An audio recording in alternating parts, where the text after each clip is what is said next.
Today, I wrap up my mid-season prospect rankings with the edge rusher class, and right now it's looking like a deep class. So I'm going to go over my top 10 in this video, but stick around to the end because I got a lot to talk about. I'm going to go over some of those honorable mentions, but without further ado, number 10, Zion Young out of Missouri. He's 6'5", 262 pounds. I currently have a mid-day 2 grade on him, so yeah, honorable mentions. We're going to be talking about some guys I have third-round grades on, but Zion Young was someone I did watch over the summer. I had a mid to late day 3 grade on him and just so much improvement. I think first, he just cleaned up his body so well.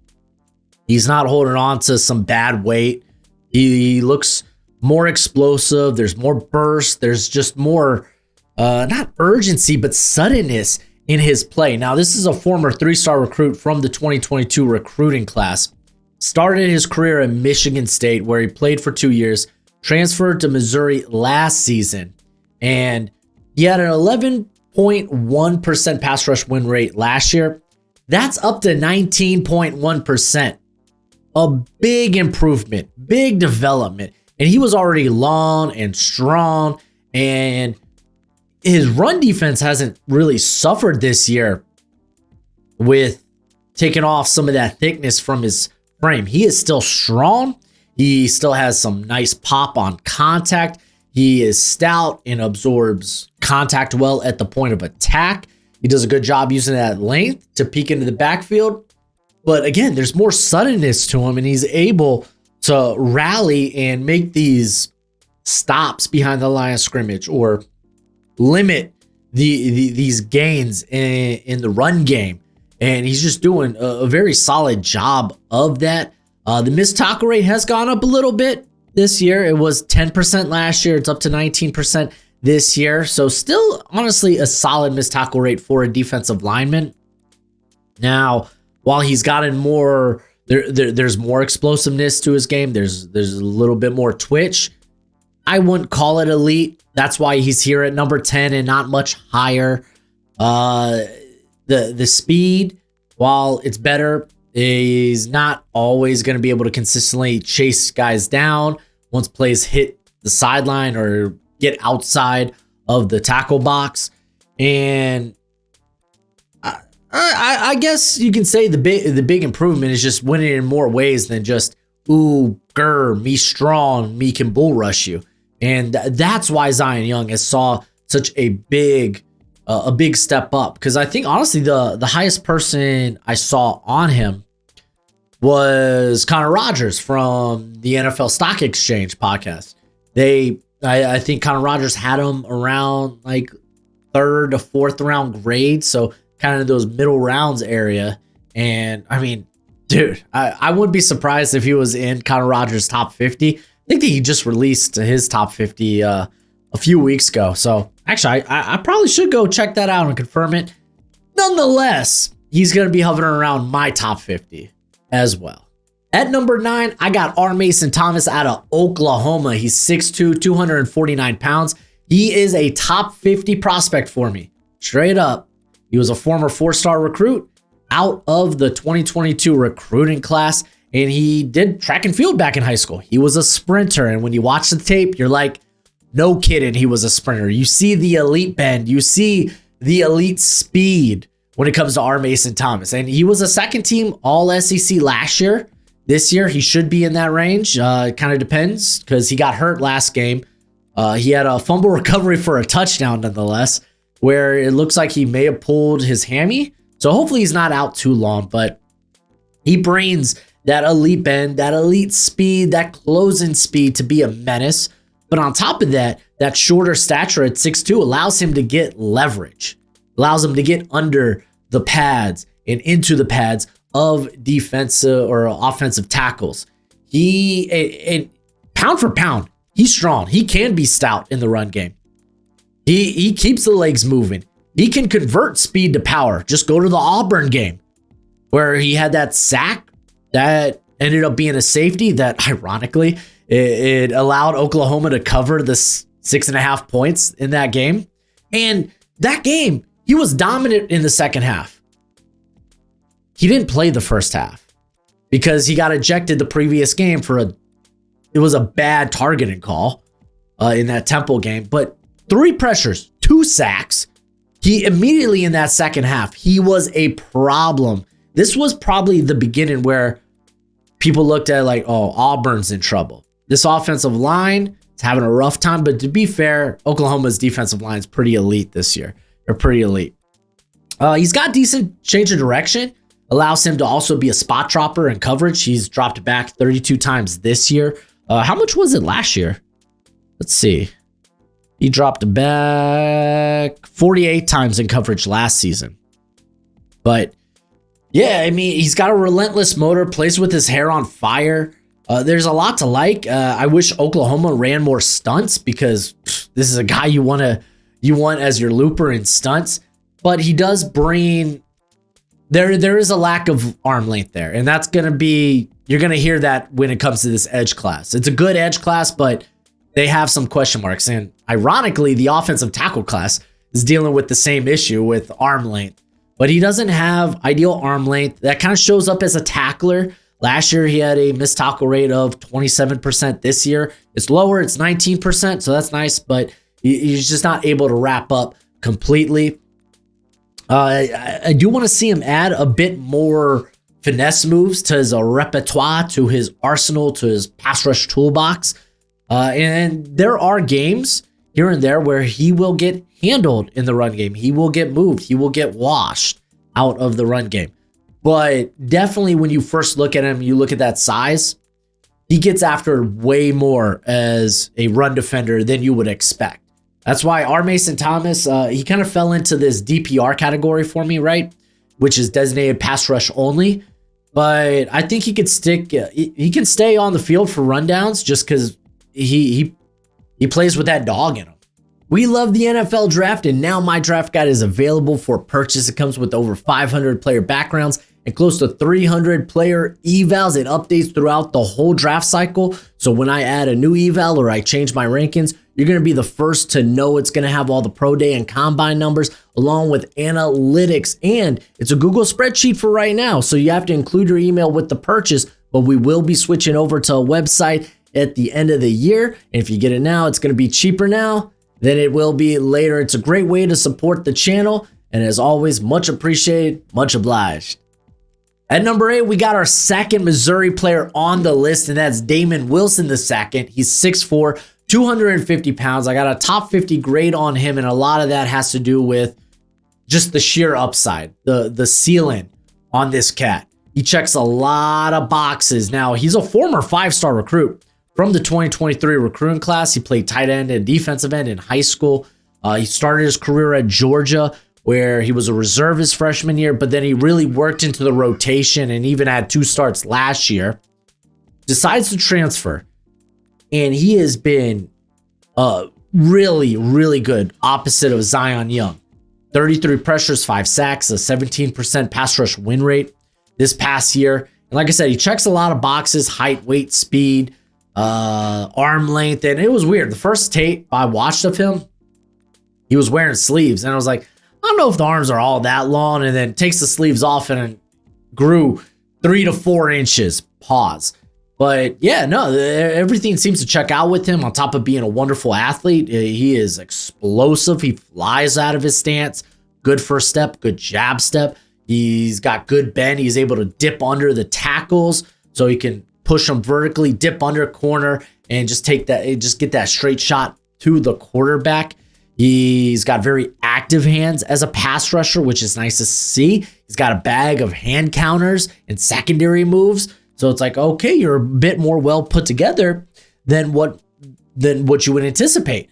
And he is very active on stunts. He's got the speed, the pursuit ability to make plays from the backside. The dude plays with so much effort, and he is described by his coaches, this is their words, not mine, as to be quote unquote a dog. However, I think he needs to continue to develop his body, add that play strength, because I don't really feel there's a lot of violence or pop to his game. You kind of see him get washed out by double teams. I don't really see him converting speed to power a lot. There's not really a forceful bull rush in his arsenal. And you will see that there needs to be more gap discipline in the run game, that he'll get too far upfield and just kind of open up lanes for running backs unwillingly. So, well, I guess willingly. But regardless, the ceiling with Wilson is real high. He's a true junior, can return. If he does, could be a first-round pick. At number 7 is LT Overton out of Alabama. He's 6'2", 274 pounds. I have a top 50 grade on him, and coming into the college football season, he was a top 3 edge rusher for me. And you could look at that and be like, okay, so he's moved down your board because either he hasn't developed or the production hasn't taken that next step up. And that's not completely true. While the production, it hasn't taken that step up. 17 pressures, 4 sacks, 11% pass rush win rate. But he's kind of in a role at Alabama where he's kind of the can opener to that defensive line. He opens up a lot of production for other people. When it comes to stunts, he's always the crasher. Crashers never get the glory unless you watch the tape. It's always the guy who's actually getting the pressure in the sack, not the guy that's opening it up a lane for that guy. And it's always Overton because he's a former 5-star. He is that powerful. He is that athletic and explosive that he could move blockers. That's right, plural, blockers, and make way for whether it be blitzers or, again, guys that are looping in. And he's just not going to be everyone's cup of tea. Again, he's going to find himself in a not even a tier, but he's going to find himself in a role where it's just not highly drafted. I still think it warrants a top 50 selection just because, again, he is gifted when it comes to play strength and violence and just the athleticism, how bursty he could be. He could even drop into coverage here and there. I wouldn't suggest it, but I think he has that athletic ability. He comes from an athletic family. But there are still aspects to his overall game that is pretty raw. The production hasn't been there, even though, again, you could say he's not been put in position to create that production. There's going to be questions with the length. And, okay, can he stick to the outside? Is this just a 3-4 end in the NFL and a 3-4 scheme? Which, I mean, we'll see. I mean, there's not really a cohesive pass rush game plan when he is given the green light to just go and get it. So there's still aspects of his game that are raw. He's not put in a great position to actually produce consistently. But golly, there are good traits here that I'm just not willing to quit. I love the motor that he plays with. So, yeah, I still like me Overton. But I think if you're going to look at this realistically, I don't think the market's going to be as large for him for teams as they will be for these pass rushers, these edge rushers that I have ahead of him. At number 6, I have TJ Parker out of Clemson. He's 6'3", 265 pounds. I have a first-round grade on him. It's kind of a fringe first-round grade. He's a guy that when I'm putting together my rankings, I kind of want to move down, but it's just he's such a high floor player. It's really hard to. He was my edge 1 enter in the year, and much like this Clemson team in general, the production just hasn't been there for him. He's got a win rate of 14.6%, 21 pressures, 2 sacks. But you turn on the tape, and you're still encouraged by what you see because he's someone who plays with a good pad level. He's got solid length. He's got a solid build. He's got a good first step. He's got a good toolbox of pass rush moves. It's just, I would say he lacks elite burst, elite bend, elite twitch. So that just doesn't pop off on the tape. There's moments where he'll be laid off the snap. He doesn't consistently win all the time. And I feel like he's much of the same player as we saw last year. And that there's not been a lot. Just, again, the production hasn't taken that step up to where it's like, oh, this warrants a top 10, top 20 selection. But you know you're getting a really good run defender. You know you're getting a guy that can be a 3-down player that can produce. It's just you look at him and it's like, I think your ceiling is the Robin to someone else's Batman. And that still warrants a high selection, right? I'm not saying he's a rotation player in the NFL, but you look at some of the other guys in this class who have produced, who might not have ideal length, who might not be the most bursty, or they have questions about them when it comes to their athletic or physical profile, but they've just produced better.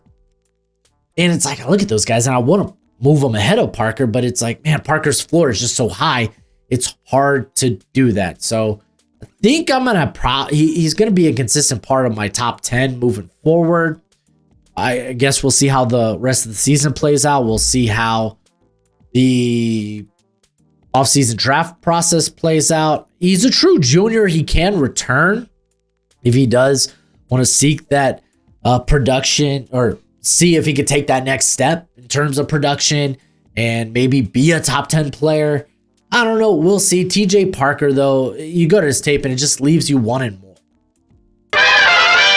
Before we talk about more edge rushers, I got to talk about our friends over at Underdog Fantasy. Get your phone out, download the app, sign up using promo code Broshmo. They match that first deposit up to $1,000 dues. They have promos each and every day, and it's not just football, though that's pretty much all I put money down on is football. But they got basketball, they got baseball. Hey, I know it's the off season, but baseball will be back again someday. They even have e-gaming. It just blows my mind. You could throw some money on e-gaming. I guess you could throw money on anything nowadays. But if you do want to get in on the action over at Underdog Fantasy, then download the app. You sign up using promo code Broshmo. But as always, please play responsibly and play within your means. Coming in at number 5, it's Joshua Josephs out of Tennessee. 6'2", 237 pounds, but it looks like he did add some mass. He's probably closer to 245. But I have a first round grade on him. This is a guy that's a former 4-star recruit from the 2022 recruiting class. He's been a big part of the rotation for many years. But this year, now he's like the full-fledged starter. He's about to eclipse his snap total from last year. And he's been having a really good season. 26 pressures, 5 sacks. He's got 3 forced fumbles, close to 20% pass rush win rate. Dude has incredibly long arms. He's got a wingspan that's about 82 inches. And that's what it was in high school, so it might even be bigger now. The frame, pure muscle. Pure muscle. And he's got more play strength than you think. So even at that 237, he was a solid run defender. Now, the missed tackles kind of got to work that out of the scouting profile, but work in progress there is what it is. He'll get better, but he possesses some good power in his hands, and he's shown this year he's been using his length a lot better. You could go to the Georgia game. He's got a nasty, just kind of like snatch and toss on Moreland Freeland, the left tackle there at Georgia. And by the way, stupid explosive. You better be at that size, right? He gets natural leverage just because, well, he's 6'2".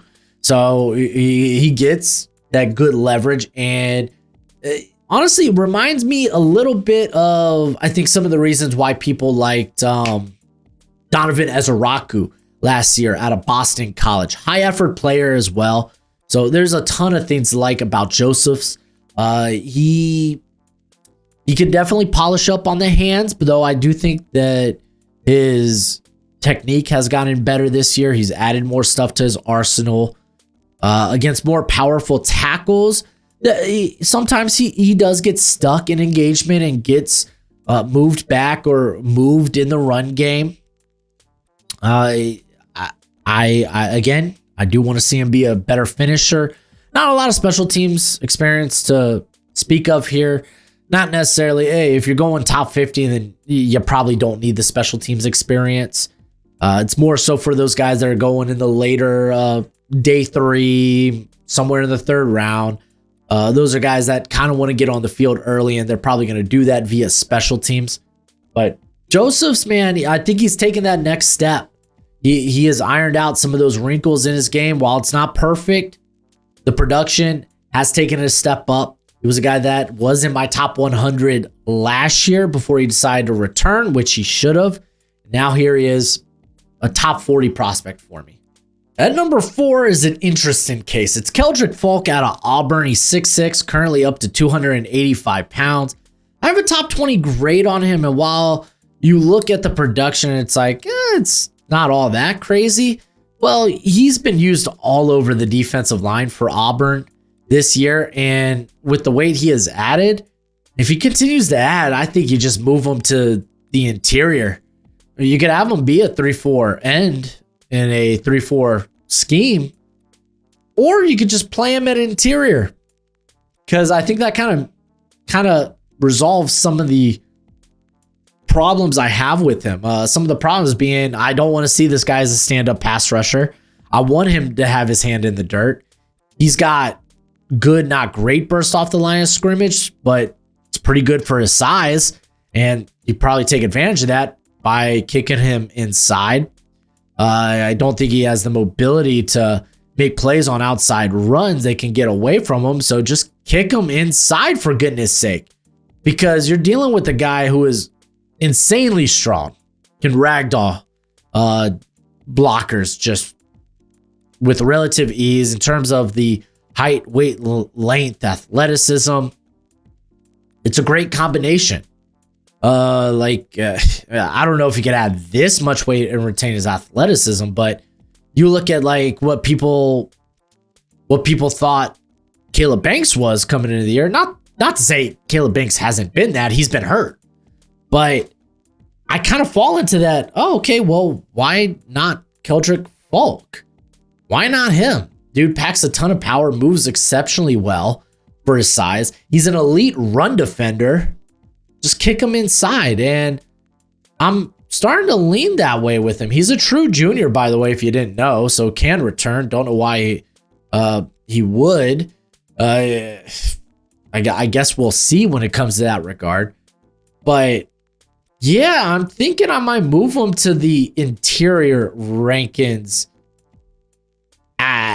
after this, because I was like looking, I was going through his tape, and it's like, man, I just want this guy on the interior. Really do. Not to say he's been playing bad on the outside. He hasn't. He's been that Auburn defense is pretty underrated.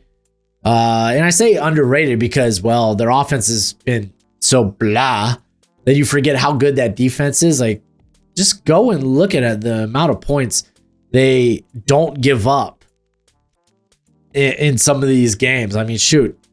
Let's just pull it up while we're at it. Auburn Sketty. Football, please. There we go. Just recently, Auburn gave up 10 points to Kentucky, which is like, oh, Kentucky's not that good offensively anyway, but still, they only gave up 10 points. Lost the game, by the way. Offense only scored 3. They gave up 24 to Arkansas, but Arkansas is a team that could run up the score pretty quick. And I mean, honestly, late in that game, that defense came through and allowed the Auburn offense to finally find its flow in the second half. They gave up 23 to Missouri, 20 to Georgia, 16 to A&M, who's been scoring on everybody. The defense has been phenomenal this season. And Keldrick Falk's a big reason why. Now we get to my top 3, which is going to be a litmus test on, okay, if you're stupid athletic, does arm length really matter at the edge position? Because here at 3, I got Cassius Howe out of Texas A&M. He's 6'2", 249 pounds. Got a top 20 grade on him. He's been phenomenal this year, 34 pressures, 10 sacks. He's got a win rate of close to 25%. He was a former 3-star recruit coming out of high school where he also played basketball. And he starts his career at Bowling Green, spends 3 years there, was a third-team All-MAC in 2023, transfers over to A&M, where he's a part of the rotation there with Shamar Stewart and Nick Scorton. And you honestly go back to the 2024 tape and you're like, Howe feels like the more productive player than either of those two. Well, he's been hella productive this season. He really, really has. listen, he might he might have sub 33-inch arms. He might have sub 32-inch arms. I think he does a great job of maximizing his length. He's got a long arm move, which is kind of wild for a guy with shorter arms, but it works for him. He's able to stem a variety of other moves from that long arm move. He's got a good toolbox of pass rush moves in general. His inside counters and his spin moves are just insane. He's lightning quick, great first step, great closing speed, great change of direction, allows him to actually play in coverage. If you look over the last 2 years, he's dropped into coverage over 120 times, where he has an interception. He has 4 pass breakups. He's allowed a low completion rate. The athleticism is just awesome with him. The movement skills are just awesome with him. He's a guy that you can get versatile with. The question is, how much will the length be a problem at the next level? That's a fair question. And on top of that, he is a bit undersized. So will that show up? Will that show up in the NFL against a stronger, more physical offensive lineman? The missed tackle rate's been good this year. I think he's been pretty solid versus the run. Still has a bit of a false step. Kind of launches off the back foot. I mean, you don't like it, but doesn't take away from his explosiveness. He still gets to the quarterback hella quick. But man, depending on that arm length, literally, he could be 32.5-inch arms, and that would ease so much of my concerns. That's what I was saying. He could be sub 33 inches by a little bit, and I would feel good about him as a top 20 prospect, but we'll see. We'll see. At number 2, it's David Bailey out of Texas Tech. He's 6'3", 247 pounds. I got a top 20 grade on him. He's a former 4-star recruit from the 2022 recruiting class. Played edge rusher and off-ball linebacker in high school. Ends up going to Stanford, where he's an immediate starter. He was very good at Stanford and decided to, okay, let's take my talents to, well, I guess a program that's actually going to compete. And he has been amazing for Texas Tech. 55 pressures, 12 sacks on the season. He's got a win rate close to 22%. And I guess let's get this out of the way. He had the incident with the cameraman that after the Arizona State loss, that there's like a 10-second video there of him getting in this confrontation. I don't know the full story.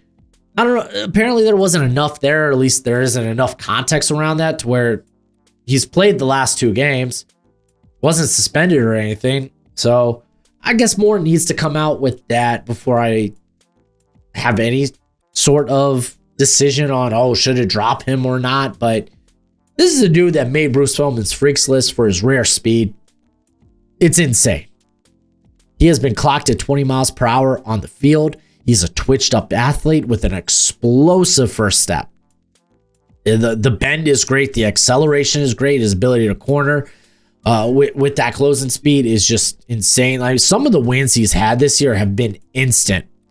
When Jalen Daniels of Kansas doesn't have time to get out of Dodge, yeah, you're a nutty athlete. And David Bailey is a nutty athlete. He's got a good variety of speed and finesse moves. He's got a really good Euro step, great spin move. He's demonstrated a good club rip as well. Plays with a good pad level. And the cat has forced 8 fumbles in his career. Golly gee, that's a ton. But another guy who might not have ideal length for the NFL. You look at his frame, it looks pretty maxed out to me. In the run game, he can be engulfed by blockers. He can be washed out of the run game. Double teams will push him downfield. Shoot, in that Kansas game, let alone, he was pushed 6-7 yards down the field by a double team. But he ends up recovering a forced fumble on that very same play. So it's like, hey, even in this negative rep for you, you've made a big positive. I mean, it was a turnover, for goodness sake. Golly. He has been penalized quite a bit over the course of his career. 4 penalties this year, 5 last year. He was disqualified from the second half for kicking a player. So when it comes to that interaction with the cameraman, are there some character woes here? Is he a bit of a hothead? I don't know. We're going to see. No real power moves in his repertoire, but he doesn't have the build that you would expect him to have any power moves, but that's fine. Again, he's elite in terms of speed and bend, so I'm not too concerned. The production's been great. The season's been great. He just edges out Cassius Howell as my edge too. I look in the mirror every morning and say to myself, why do you love these edge rushers with these short arms, lighter builds? And I look back at myself and I say, I don't know. I don't. But then I think to myself, you know what? You're number one. He might not have ideal arm length, but he's a girthy, thick boy. And that's Ruben Bain Jr. out of DU, Miami, my Hurricanes. That's right. He's 6'3", 275. He was a former 4-star recruit from the 2023 recruiting class. So he's currently a true junior. And he has not just regained his freshman form, but he has expanded on that. He has been one of the most dominant pass rushers in college football. I think he is probably the best non-quarterback prospect in this class. He's there. It's neck and neck for me when it comes to him and Caleb Downs. Maybe you make a case for Arvell Reese, who, man, if you look at him as a pass rusher, there's a case to be made. But Ruben Bain, man, he's a stocky fire hydrant who's quick. He's quick, and he plays a punishing style.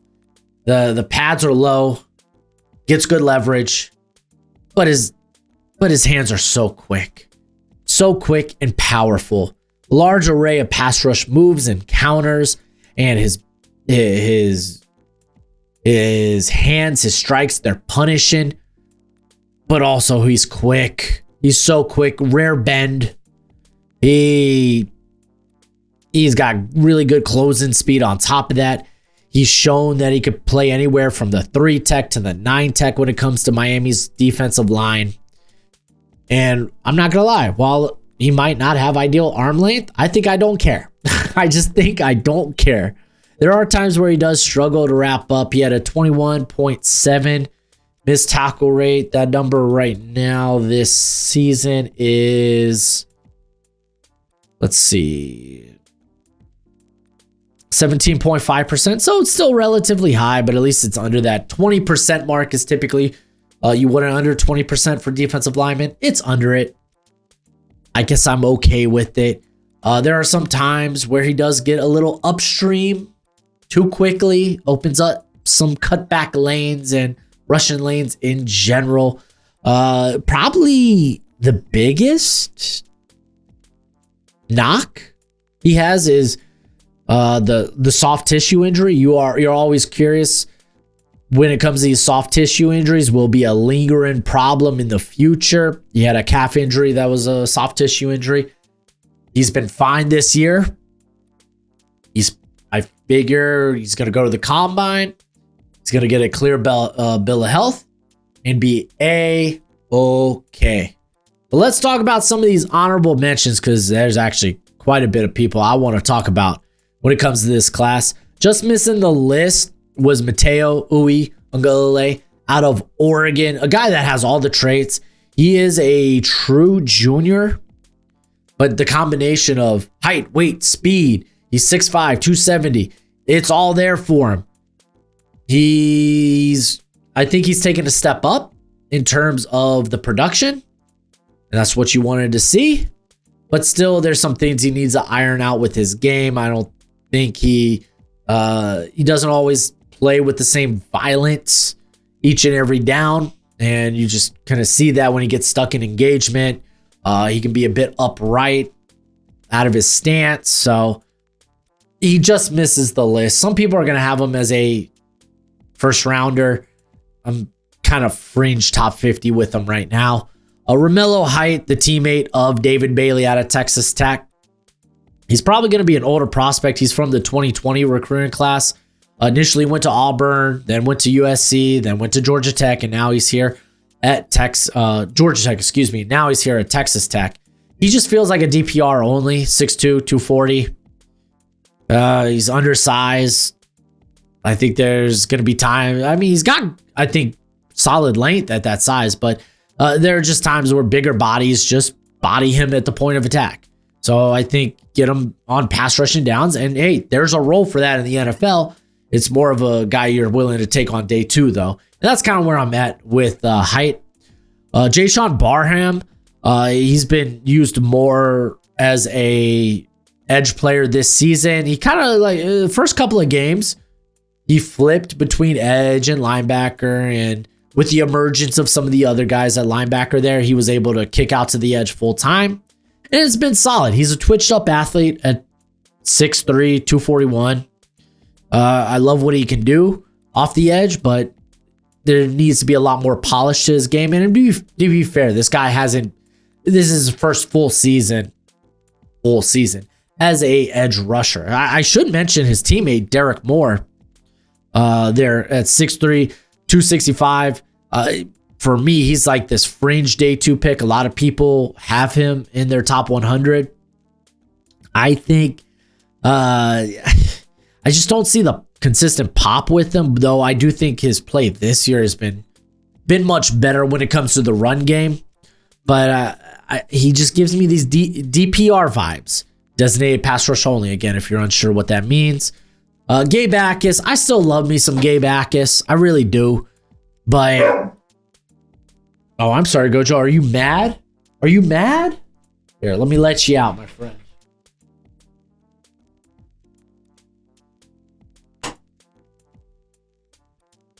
But when it comes to Gabe Akis, he's not going to be every team's cup of tea. He's not going to fit everywhere. I firmly think he needs to play with his hand in the dirt, take advantage of that power and that wrestling background. But this year, I think he's hovering around that 20%. Pass rush win rate. He's a guy that that's gonna probably be in my top 75. I still like him a ton. It's just he's now exited my top 50 with the emergence of other players. Let's see, anyone else deny Dennis Sutton? He had a strong start to the season, but he's kind of tailed off. So he's kind of in this similar vein as Gabe Akis, except for Akis has been more productive. So with Dennis Sutton, man, I feel like you can still take a shot on him in the top 100, but it's no longer that top 50. A lot of people like Akeem Mesidor. I do too. I've been waiting for this guy to get healthy and break out, but he is an older prospect and he's still more of a bull in a china shop. So plays a little bit out of control. I know Alex from Hail Mary Sports loves Malachi Lawrence. Great length. Don't love him versus the run. Kind of falls into that DPR type. He's from Central Florida, by the way, if you didn't know. Some of the guys I have returning, Anto Saka out of Northwestern. I think he probably transfers. But this guy has elite speed. Quincy Rhodes Jr. out of Arkansas. I think he needs to be more polished. If you're going to bet on the upside, okay, cool, I get it. If I had to put him somewhere, it'd probably be somewhere in the top 75. Some people have him as fringe first or top 50. I'm not quite there with him yet. There's Santorin Perkins out of Ole Miss. Do you see him as a linebacker? Do you see him as an edge rusher? He's 6'1", 210, so he's a big tweener for either of those positions. And a lot of his production comes from being a QB spy. So while the production's nice, there's more context that needs to be added with him. Let's see. I haven't gotten into Clev Lubin out of Louisville, but he has been freaking phenomenal. Loading up the stat sheet. Let's see. There's Babacar Toure out of Notre Dame. Haven't got to him yet. John Henry Daly out of Utah. He will be an older prospect coming from Utah. Guess what? Was on a mission trip. Actually started his career at BYU. He was from the 2021 class, but anytime I watch him, like, he's dominant, but like bull in a china shop dominant. So haven't wrote a full eval on him, but just watching him from like the broadcast and whatnot, I kind of get those vibes with him. Let's see. Haven't watched Caden Curry, though he has been super productive for Ohio State. Like I mentioned, man, there's a lot of guys in here I could have talked about more in depth. Shoot, I talked about the two other Michigan guys. TJ Guy's been very good too, but he's a DPR. Anthony Lucas feels more like a developmental edge there for USC. More of a guy you want to take a day 3 shot on. Max Llewellyn really has just been that DPR. They don't trust him on rundowns, man. They don't. Anthony Smith, I think, returns from Minnesota. I think he's got a lot of upside. I mean, at 6'6", 285, yeah, he sure does. I don't know if he's necessarily he's not the bendiest guy, but does he fall into more of this, oh, you should move to the interior, or you should just play with your hand in the dirt, so base 4'3" type of guy? But he's a redshirt junior this year, so he could definitely return. And I think he might, man. I really do. Keon Crawford, watching back Kildrick Falk's tape, Crawford's also from Auburn. Crawford popped out a ton. So haven't wrote an eval on him. I'm very excited. I'm going to watch a couple more of these edge rushers this week and add some guys to my list. Maybe before I actually put out my top. I don't know. I think I'm going to probably do a 150. Yeah, I'll probably do a 150, but I'm very excited. This edge class is better than what you might think, even though there are some real questions with a lot of these guys. Oh, their arms are so short, or are they an interior, or are they an edge player? Like, there's a ton of questions to be had with this edge class, and I think that's what this 2026 draft class is. While there's a lot of talent, those talents come with real question marks in terms of, can they translate to the NFL level? So this is going to be one of I think the more intriguing classes. While it's not like a loaded class like 2024 was, this class has my intrigue. But let me know what you think in the comment section below. Who was a guy I didn't name that you absolutely love? Let me know in the comment section below. But as always, until next time, you be easy, my friends. Later.